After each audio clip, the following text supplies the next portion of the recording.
फूला गेनवा रे ननदी, बाजेला बधैया दुआरे पर, बाजेला बधैया दुआरे पर, गोदिया में भइले सुगनवा रे ननदी, बाजेला बधैया दुआरे पर, बाजेला बधैया दुआरे पर।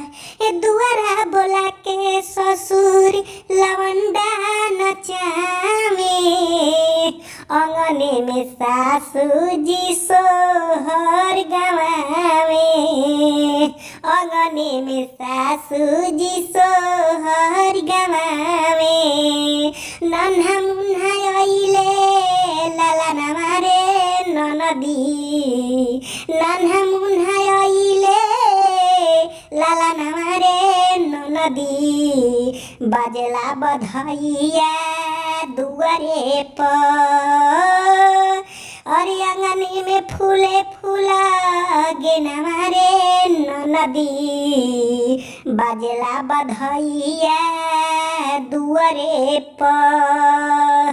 सोइया जियन धन लुटावेले खजानामा, पूरा हो गईल सगरो सपनामा, पूरा हो गईल अब त सगरो सपनामा।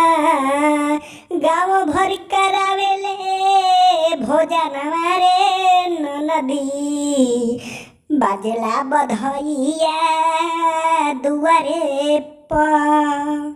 नमस्कार, प्रणाम दोस्तों। आप लोग कैसे हैं? उम्मीद करता हूँ अच्छे होंगे, स्वस्थ होंगे, तंदुरुस्त होंगे। दोस्तों, ये गाना आप लोग को कैसा लगा, जो कि सोहर गाना था, प्लीज़ कमेंट बॉक्स में ज़रूर बताइएगा। आशीर्वाद के रूप में हमारे चैनल को सब्सक्राइब जरूर कर देगा, नीचे लाल बटन दबा करके, और बेल आइकन घंटी प्रेस कर लीजिएगा। तो मिलते हैं नेक्स्ट वीडियो में दोस्तों। तब तक के लिए नमस्कार, धन्यवाद, जय हिंद।